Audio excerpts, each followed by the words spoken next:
This is a Remington 60 kerosene heater that I purchased from somebody at work. It worked okay for maybe a year, but then after that it stopped working. It would not stay lit. It would always turn itself off. I looked at the photo sensor and that seemed to be okay. And I found that if I removed the cover, it would run. It didn't run well, but it would run if I took the cover off.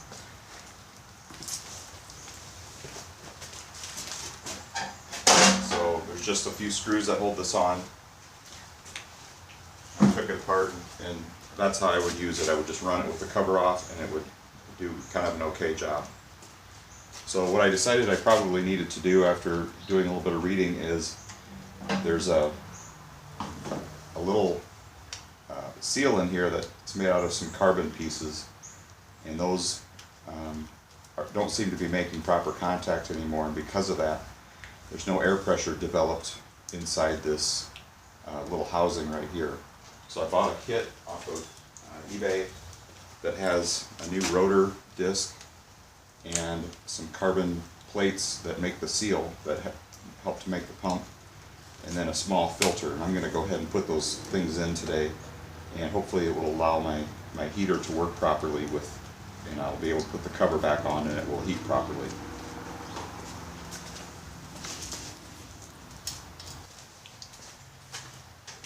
Alright, so I loosened the screws on the air pump here, and I'm going to take this off and see what it looks like inside. Here's the filter they give you, the old filter that came with it.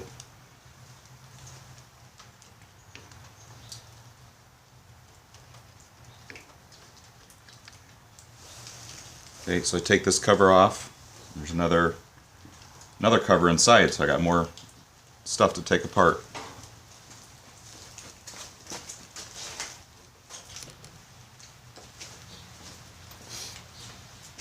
Alright, so I removed all the screws except for one. I'll take this last screw out, and you can see, so this is what this looks like inside. So this piece right here is what I'm going to replace, and hopefully that will make this function again properly. That's the idea, at least.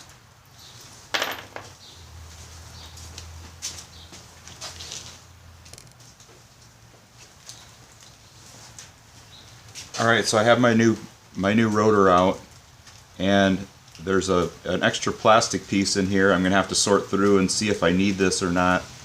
Looks like it comes out.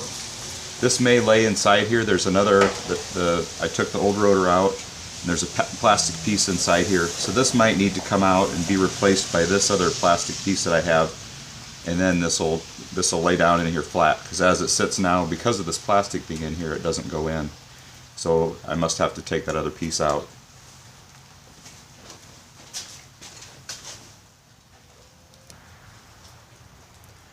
Alright, so I put the new rotor in, and I put the new fins in.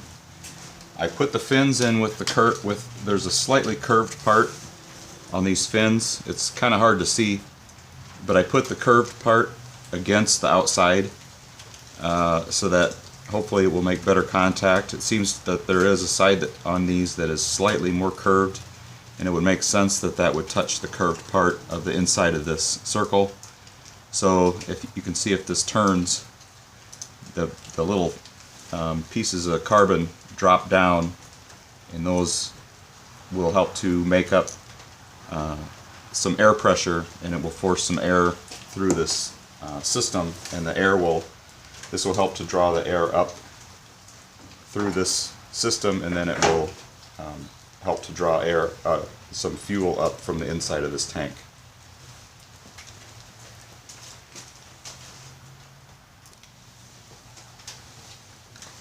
Alright, so I got the kit buttoned back up. I put the screws back in and tightened them. I didn't go too crazy tightening them because I was afraid that I could pull the threads out of the metal here, so I just left it.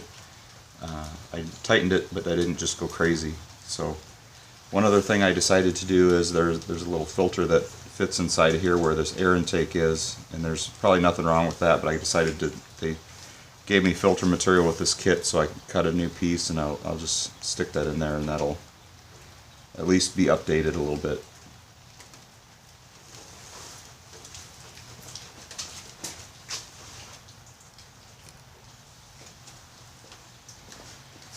Alright, so one thing I discovered while taking this apart is there is actually another filter on the back side of this cover plate. This goes on here like this, and there's another filter in here which I did not get with my kit. I did not include this filter. It seems to be in pretty good condition. I'm just going to have to use the one that I have and hope that there isn't anything wrong with this one.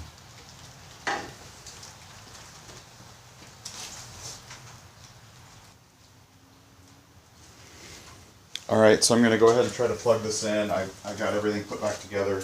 I'm going to cross my fingers that this is going to work. It doesn't seem like much changed, so I have my doubts that it's going to make any difference, but we'll give it a try here.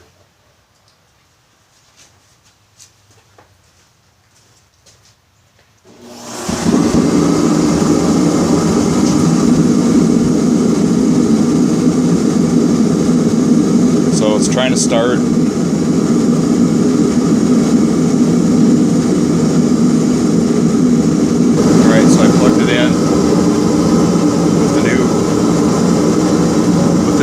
In it. It's been running for maybe 30 seconds now. You can see the end is starting to get hot. This is the longest it's run for me with the cover on since I got it a few years ago. It never would run with the cover on, and now it is. And you can see the end is getting very hot. It never seemed to get red like that previously when I was using it. So I think that's a good sign. Now the next thing I probably need to do is there is a fitting on the back where you can set the air pressure, and I'll take a look at that and see if I can make the pressure set as it should be set. Alright, so I'm going to make an attempt to set the air pressure on my Remington heater here. If you look, it does say pump pressure right here, 3.4 psi. I don't have anything that measures that accurately, and I'm not going to go buy a gauge just for this one use, but I have a vacuum gauge that I use for brake work and other things like that. I'm going to give that a try and see if I can't maybe make that work to set this pressure. Alright, so hopefully you can see this alright, but there's two fittings on the end of this heater.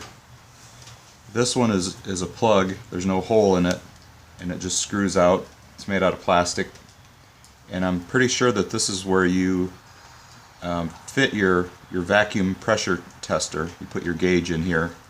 That's how you test your pressure. And this one is for setting the pressure itself. So this is a... Alright, I've got some equipment hooked up here. I ended up going to Harbor Freight and buying a vacuum gauge to use to test and to set the level. So this is what the gauge looks like.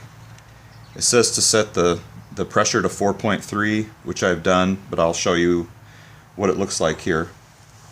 So this is the hose. I bought a fitting, I'll show you here, from Harbor Freight. They had a kit, and I actually went to the hardware store and bought a fitting that was for plumbing use, and I used that instead because it appeared to be the right one.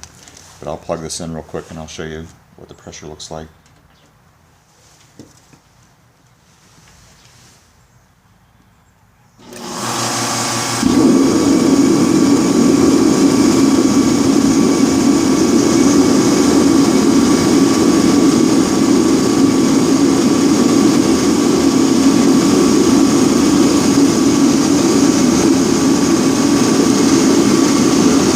This should be set to 3.4, so it's maybe a little bit low. I'll adjust it just a little bit more and raise it a little bit.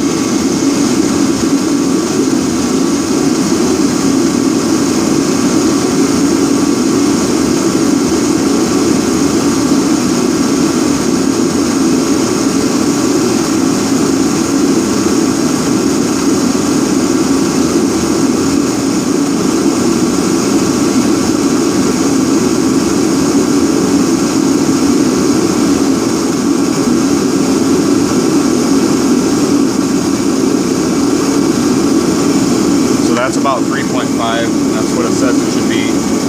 So I'll just leave it at that.